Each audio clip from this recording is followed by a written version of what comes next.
satu-satunya dari UNESA yang memperoleh PHBD 40 juta di semester 3 begitu ya.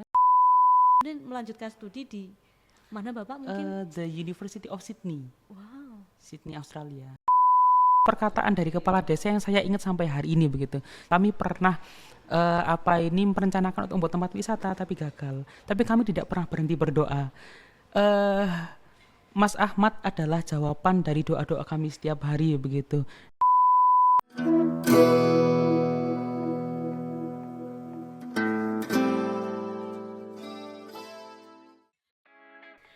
Halo Sobat FIP UNESA, kembali lagi bersama kami di podcast FIP UNESA, mengenal lebih dekat mengenai Fakultas Ilmu Pendidikan Universitas Negeri Surabaya. Bersama saya Elis Putpitasari, dan seperti biasa saya tidak sendirian teman-teman. Saya ditemani oleh bintang tamu yang luar biasa. Mari kita sapa Bapak Ahmad Abdullah Zamawi. Apa kabar Bapak? Alhamdulillah baik. Zawawi ya Zawawi, iya, alhamdulillah, alhamdulillah. Kabar baik. Okay. Kami ucapkan terima kasih juga karena sudah ingin bergabung di podcast hari ini untuk menghadiri dan mengisi acara hari ini. Tentunya sudah dinanti-nantikan oleh teman-teman. Nah teman-teman, Bapak Abdullah ini seperti biasa yang kita ketahui bahwa beliau adalah salah satu dosen berprestasi, dosen muda berprestasi di Universitas Negeri Surabaya. Mungkin sebelum kita berlanjut, kita jargon terlebih dahulu ya Bapak? Boleh. Kalau saya bilang FIP UNESA, jawabnya handal ya. FIP UNESA handal ya. Seperti biasa teman-teman, sudah jargon, sudah perkenalan, sudah, kita lanjut. Beliau adalah dosen berprestasi. Mari kita simak bagaimana perjalanan beliau hingga beliau menjadi sosok yang berprestasi yang seperti kita kenal seperti ini. Bisa diceritakan kepada teman-teman Bapak? Oke. Assalamualaikum warahmatullahi wabarakatuh. Terima kasih untuk undangannya dari teman-teman Pusat Informasi Fakultas ya. Iya betul Bapak. FIP begitu ya. Perkenalkan, nama saya Ahmad Abdullah Zawawi. Sekarang menjadi dosen di Manajemen Pendidikan Universitas Negeri Surabaya. Baru sepertinya 4 bulan begitu ya. Wah, baru begitu Bapak. Ya, baru 4 bulan begitu. Ya mungkin sekilas nanti bisa tanya jawab lah ya. Iya. Oke. Mungkin bisa diceritakan Bapak bagaimana perjalanan pendidikan dari dahulu, latar belakangnya mungkin berpendidikan di mana, kemudian bisa memotivasi teman-teman yang melihat podcast kita hari ini. Oke. Mungkin saya mau bercerita terkait motivasi saya S1 dulu ya, begitu ya, boleh ya. Jadi kebetulan saya dulu S1 di sini, S1 angkatan 2016 di UNESA begitu ya, di MP UNESA begitu, lulus 2020. Dulu, jadi saya cerita sedikit boleh ya? Boleh Bapak. Begini, silakan. saya dulu mungkin tumbuh dari keluarga yang ini ya, yang memang pas-pasan begitu ya. Kebetulan ayah saya meninggal ketika saya kelas 2 SD begitu ya. Lalu ibu saya, mohon maaf, disabilitas begitu ya. Ibu saya agak slow learner begitu dan tidak bisa bekerja begitu, sehingga ketika saya kelas 2 SD saya ini jadi freelancer panti begitu ya. Tahu freelancer panti enggak? Wow, luar biasa, berarti sudah dari kecil sudah termotivasi. Freelancer panti itu begini. Saya tinggalnya di rumah begitu ya. Tapi kan pernah mengadakan ini enggak? Apa ini santunan anak yatim? Santunan anak yatim kadang request ya 15 orang, 20 orang begitu. Iya, Nah, di panti kan memang 10 orang begitu kadang-kadang ya. Nah, kita ini biasanya dipanggil ke panti gitu ya, dipanggil ke panti, ada sekitar 5 atau 6 panti ya begitu. Kalau mereka ada butuh undangan 20 anak panti, ternyata mereka kurang, kita dipanggil disantuni begitu ya. Nah, sampai SMP, lalu SMK saya mengambil SMK jurusan pemasaran begitu ya. Ya harapannya setelah lulus SMK langsung bekerja begitu. Karena memang ibu saya tidak bekerja begitu ya. Dan saya anak pertama begitu, punya adik 1, sehingga saya punya tanggung jawab untuk ya menafkahi begitu ya. Sehingga ketika saya kuliah, saya ingin melanjutkan kuliah, waktu itu saya ingat betul saya waktu itu ya sepertinya satu-satunya mahasiswa UNESA yang waktu itu daftar ulang menggunakan sepeda ontel di tahun 2016. Saya tidak pernah membayangkan kalau saya bisa kuliah, dan ya waktu itu saya tidak punya sepeda motor, rumah saya agak jauh begitu ya, saya tidak punya uang sama sekali, dan kebetulan salah pencet ketika mendaftar ke UNESA dan tidak bisa dapat beasiswa. Akhirnya pakai uang pribadi. Waktu itu saya bekerja di Matahari Department Store Royal Plaza. Bekerja, dan itu saya pakai untuk membayar UKT, dan saya mondok di Pondok Sabilillah Gang Wetan di Dawetan begitu, Gang 5 begitu. Ya seperti itulah ceritanya awal ketika saya kuliah begitu. Ya, wow, luar biasa sekali, memotivasi sekali teman-teman ketika perjuangan dari sejak dini sudah harus bagaimana memikirkan ke depannya seperti apa, dan hingga saat ini bisa kita mengetahui bahwa beliau sekarang telah menjadi sosok dosen, dan tentunya bukan hanya dosen saja, tetapi dosen berprestasi teman-teman, yang tentunya memiliki banyak berprestasi. Mungkin bisa disebutkan Bapak perolehan prestasi yang Bapak peroleh selama sejauh ini, tentunya juga bisa supaya teman-teman juga mengetahui dan juga termotivasi ketika mereka juga pastinya memiliki sebuah harapan untuk menempuh pendidikan begitu. Eh, Mungkin dimulai ketika saya S1 dulu ya. Jadi ketika S1 kebetulan memang saya menulis impian saya apa saja. Jadi ketika saya jadi mahasiswa baru, saya tulis saya bisa harus menang lomba tingkat nasional, tingkat kota. Saya tulis semua. Ada mungkin sekitar 70-an saya tulis begitu ya. Dan setiap semester saya pasti ikut lomba minimal 5 atau mungkin 6 kali. Nah, dari sana saya akhirnya sampai lulus lomba debat itu menang lebih dari 15 kali begitu ya. Wah, luar biasa. Saya semester 3 sudah waktu itu namanya PHBD, sekarang PPK Ormawa ya. Satu-satunya dari UNESA yang memperoleh PHBD 40 juta di semester 3 begitu ya. Masya Allah. Semester 5 dapat 35 juta begitu dan beberapa penghargaan lain begitu ya. Termasuk Mawapres 2 kali berturut-turut begitu ya, dan delegasi debat KDMI tingkat universitas begitu ya. Dan terakhir di tahun 2023 itu ada namanya UNESA Alumni Award. UNESA Alumni Award itu mengumpulkan acara pertama UNESA mengumpulkan alumni dari angkatan pertama sampai angkatan terakhir begitu, lalu memberi penghargaan ke 12 alumni berprestasi UNESA. Ada di sana Bupati Nganjuk, ada wakil ketua mantan mantan wali kota Surabaya dan lain sebagainya. Dan waktu itu saya menjadi satu dari 12 orang yang menerima penghargaan di UNESA Alumni Award begitu. Masya Allah, dari beratus-ratusan mahasiswa mungkin ya? ribuan Alumni bahkan UNESA gitu alumni ya. UNESA sudah ribuan, puluhan ribuan mungkin ya Bapak. Dan tentunya sewaktu kuliah bahwa uang-uang hasil perlombaan tadi bisa untuk biaya di selama pendidikan begitu ya Bapak? Sepertinya tidak begitu. Berbeda ya iklim sekarang sama dulu ya. Sekarang mungkin teman-teman perlu bersyukur karena banyak reward, banyak apresiasi begitu. Dulu enggak ada begitu ya. Sehingga saya ingat saya dulu ngajar TPQ. Jadi saya nyambi ya ketika saya sore sampai malam saya ngajar TPQ di Lidah Wetan Gang 5, TPQ Al Barokah namanya begitu. Sabtu Minggu kadang-kadang saya jadi waitress di lapangan golf Citraland. Jadi di sana kalau ada event saya biasanya bantu cuci piring begitu ya, dan angkat-angkat makanan dan lain sebagainya begitu. Ya di sanalah saya banyak terbantu begitu ya, begitu.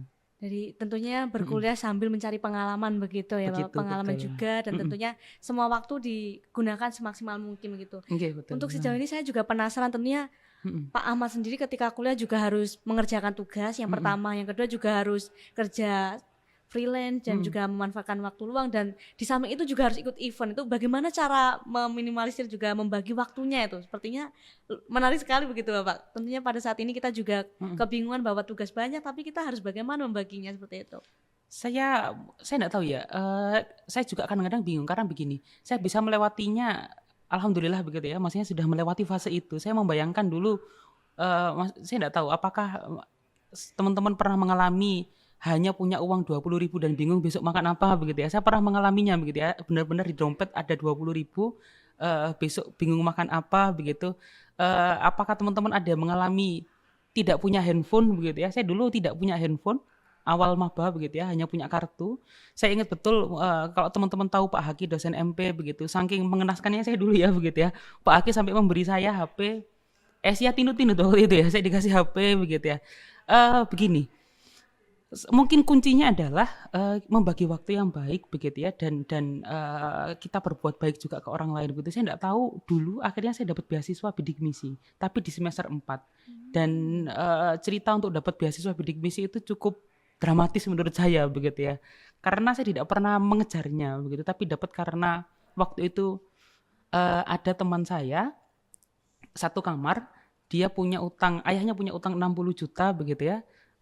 Ayahnya stroke waktu itu, lalu dia begini bilang ke saya, Mat, aku kayaknya tidak mau melanjutkan kuliah begitu, saya punya utang 60 juta dan nggak bisa lanjut kuliah begitu. Saya bilang, ayo tak bantu ngurus beasiswa LPDP. Waktu itu saya nganter dia ke Tuban sampai di Lidah Wetan itu maghrib, waktu itu hujan saya ingat betul. eh qadarullah waktu itu tiba-tiba saya ditelepon rektorat ada di Ketintang. Saya ditelepon untuk, "Mas, sampean ke rektorat sekarang dapat beasiswa bidik misi." Saya enggak tahu ya Allah kenapa. Saya tidak mengurusnya begitu ya. Saya tidak mengurusnya. Lalu ketika saya ke rektorat saya bilang begini, "Pak, saya enggak mau bidik misi ini karena saya rasa saya masih bisa cukup dengan biaya saya pribadi. Mas, hari ini hari terakhir kita mengumpulkan berkas bidik misi ke kementerian begitu ya."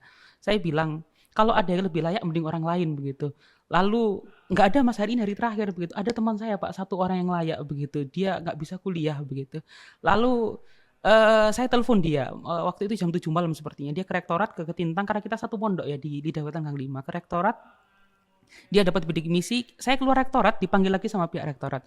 "Mas, sampean ngurus bidik misi ya, besok saya menjadi mahasiswa bidik misi," begitu ya. Dan itu pengalaman luar biasa dalam hidup saya begitu ya, karena saya tidak membayangkan akhirnya saya jadi bidik misi dan mengantarkan saya ke kesempatan-kesempatan lain yang luar biasa begitu. Inspiratif sekali Bapak. Tentunya saya juga ikut senang dan juga termotivasi juga, terinspirasi juga, di mana ketika kita berbuat baik kepada seseorang, ternyata hal-hal baik itu kembali kepada diri kita dalam bentuk yang kita tidak pernah menduganya begitu. Dan ketika kita menempuh sebuah impian, ternyata dipermudah selalu begitu Bapak. Saya juga pernah S1-nya di Unisa sendiri, kemudian melanjutkan studi di mana Bapak mungkin? The University of Sydney. Wow. Sydney, Australia. Di Australia begitu. Itu melalui jalur beasiswa juga? Beasiswa dan begini.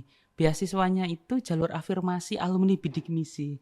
Saya tidak membayangkan ternyata saya bisa masuk di sana. Ya kita tidak tahu ya, ternyata timeline hidup yang disiapkan Allah ya bidik misi, lalu kita dipermudah dengan beasiswa itu. Benar Bapak, dipermudah segala urusan yang dimana dari kecil sudah mengira habis SMK ingin kerja, ternyata melanjutkan ke kuliah, dan di kuliah sendiri ternyata bisa mendapatkan semua hal yang tentunya bisa mempermudah Bapak juga untuk kedepannya. Tentunya di prestasi-prestasi tadi juga mendukung begitu, karena Bapak sendiri juga kualitas dirinya lah yang membawa Bapak hingga sejauh ini tentunya menjadi dosen berprestasi. Untuk tips-tipsnya Bapak supaya dibagikan ke teman-teman, bagaimana cara kita untuk ikut bagaimana menjadi seorang yang berprestasi, tentunya bagaimana kita untuk bermanfaat kepada orang lain begitu.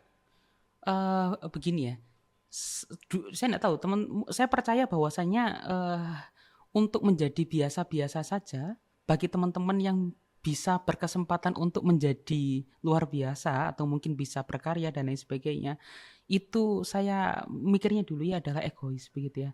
Kenapa kok egois begitu? Mungkin kalau teman-teman bisa menjadi orang yang berprestasi begitu ya, atau bisa menjadi mungkin ketua BEM begitu ya, atau mungkin menjadi pemenang lomba apapun begitu, akan ada banyak orang di luar sana yang tertolong atau terinspirasi begitu ya. Benar, nah kalau kita menjadi biasa-biasa saja, mungkin tanpa halangan ya, maksudnya kita punya waktu luang yang banyak, punya kesempatan, punya uang, tapi kita memilih untuk menjadi biasa-biasa saja, itu sesuatu hal yang egois begitu. Tapi begini, memang setiap orang itu punya cerita hidup masing-masing dan punya bakat masing-masing ya. Dalam hal ini yang ingin saya tekankan adalah coba teman-teman cari apa yang menjadi bakat dari diri kita begitu ya, apa yang menjadi kelebihan dari kita begitu. Coba kita asah potensi tersebut dan cobalah menjadi orang yang tidak biasa-biasa saja di hal tersebut begitu. Benar, jadi ketika ada sebuah, kita harus menggali potensi diri begitu betul. Ya Bapak. Saya lihat dari CV Bapak dulu waktu kuliah juga banyak mengikuti organisasi, bahkan menjadi ketua BEM dan juga lain sebagainya begitu Bapak. Dan dari situlah mungkin bagaimana cara Bapak memimpin teman-teman tentunya begitu. Bagaimana mungkin bisa dibagikan kepada teman-teman yang tentunya juga seorang pemimpin juga harus membagi waktunya untuk mengejar prestasi juga, dan juga harus mengejar bagaimana supaya mencari pengalaman di luar seperti bekerja dan juga lain sebagainya begitu Bapak. Begini. Kita percaya bahwasanya semua orang itu punya 24 jam yang sama dalam sehari begitu ya, atau mungkin 7 hari yang sama dalam seminggu begitu ya. Dan itu tidak bisa terelakkan begitu. Yang membedakan antara orang satu dan orang lainnya adalah bagaimana mereka mengelola dan mengatur skala prioritas begitu. Nah, memang yang jadi kendala kita bersama biasanya adalah mengatur skala prioritas. Apa yang dirasa paling penting, apa yang dirasa tidak penting, apa yang dirasa mungkin perlu dilakukan dan tidak perlu dilakukan begitu. Nah, mulai dari mungkin ya nongkrong yang mungkin terlalu lama. Nongkrong lumrah, kita tidak boleh lah tidak nongkrong begitu ya. Jalan-jalan yang tidak berfaedah mungkin begitu ya, atau mungkin menghabiskan waktu untuk bucin terlalu lama begitu ya. Itu kan juga PR kita dalam mengatur skala prioritas begitu ya. Sehingga kalau teman-teman bisa mengatur skala prioritas, saya rasa akan ada banyak impian-impian yang dirasa penting itu tidak terlewatkan begitu. Benar, tentunya dari pengalaman juga membentuk kita menjadi pribadi yang dari yang biasa-biasa saja menjadi yang luar biasa, dan tentunya bisa menginspirasi teman-teman yang lain begitu. Dan hingga saatnya juga mendapat beasiswa di Australia. Untuk sistem pendidikan di Australia dan juga Indonesia, mungkin apakah ada perbedaan begitu Bapak? Tentunya kita berbeda negara begitu. Banyak sebenarnya perbedaannya begitu ya, mulai dari kulturnya yang lebih terbuka begitu ya. Selain itu mereka lebih egaliter begitu ya. Egaliter apa bahasanya? Setara begitu ya. Jadi kalau antara dosen dan mahasiswa mungkin kita manggilnya langsung nama begitu ya. Saya teman-teman kalau manggil dosen saya ya dia profesor begitu ya. Namanya Christine gitu. Orang-orang tidak manggil Profesor Christine begitu, tidak langsung Christine begitu ya. Dan di kelas biasa kita mungkin dosen kadang ngajar pakai daster saja begitu atau pakai singlet saja begitu. Tapi itu kan sesuatu hal yang mungkin tidak perlu kita samakan begitu ya. Tapi yang paling berkesan bagi saya adalah budaya membaca. Karena saya kaget ketika saya ke sana karena teman-teman saya suka membaca semua. Bahkan tukang ngemis atau mungkin di sana itu bukan tukang ngemis, namanya pengangguran, bukan pengangguran. Orang tidak punya rumah begitu ya. Dia tidur di depan stasiun, tidur di depan ruko-ruko begitu dengan buku-buku di sampingnya. Sedangkan kita mahasiswa saja kadang mungkin tidak membaca buku begitu ya. Benar, buku sudah diletakkan saja, dibeli tapi diletakkan begitu, rata-rata begitu. Kebanyakan seperti itu. Zaman sekarang lebih mengandalkan ke internet begitu. Dan ternyata di Australia sendiri di sana budayanya lebih ke membaca begitu. Budaya membacanya sangat tinggi sekali. Banyak sekali kita menemukan orang-orang yang mungkin ya memang di sana kendaraan umum yang paling banyak digunakan ya, menggunakan kereta cepat begitu dan lain sebagainya, di bis dan lain sebagainya. Mereka mungkin pakai headset begitu, tapi mereka berdiri sambil membaca novel, membaca buku begitu.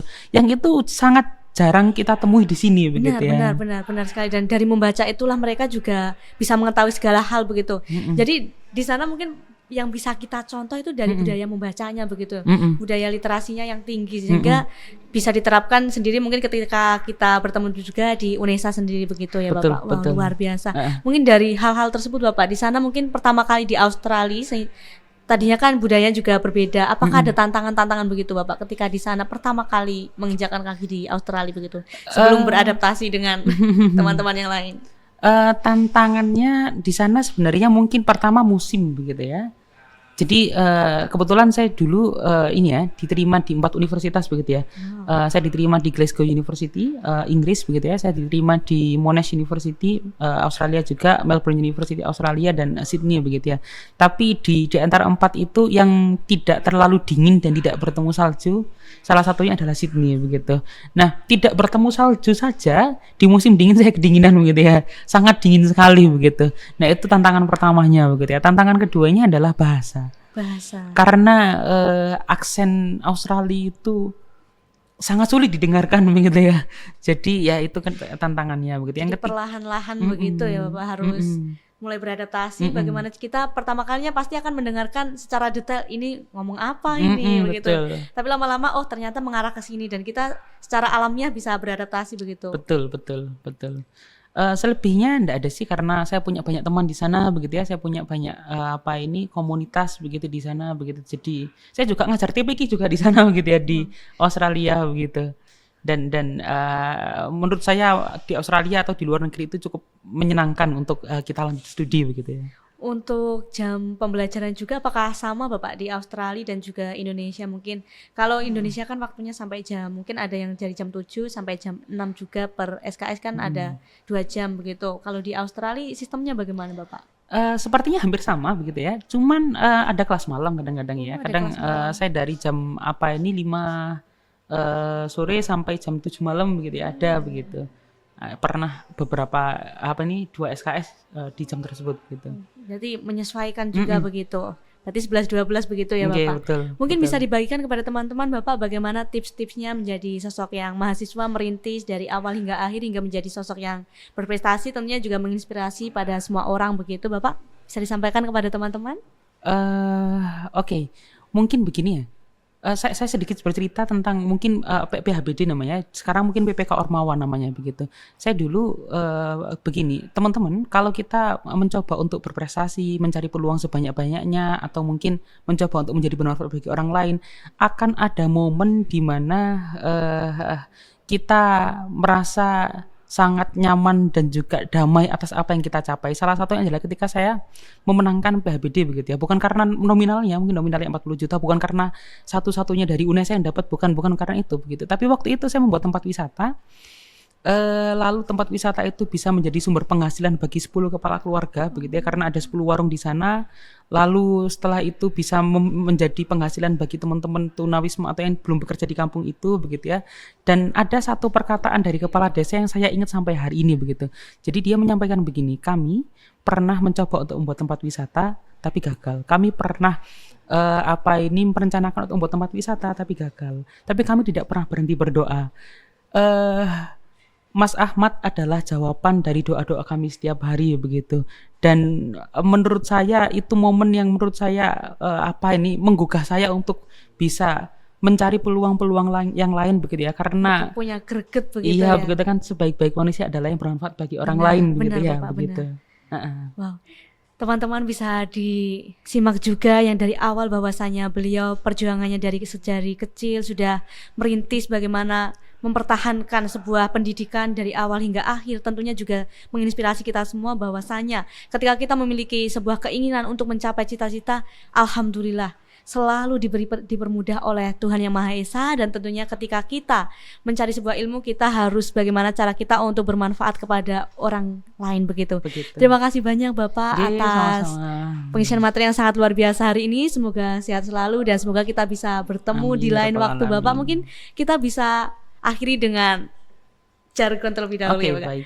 Untuk itu saya Elit Lasari hari ini mengucapkan terima kasih kepada teman-teman semua yang sudah menyimak podcast kita hari ini. Semoga sehat selalu dan nantikan podcast kami di hari-hari selanjutnya, tepatnya di channel YouTube kami FIP UNESA. Dan tentunya jangan lupa like, komen, dan juga subscribe. Seperti biasa sebelum kita akhiri, kita jargon terlebih dahulu Bapak. FIP UNESA, Handa. Dan saya Elit Lasari mengakhiri hari ini mengucapkan terima kasih dan sampai jumpa. Terima kasih.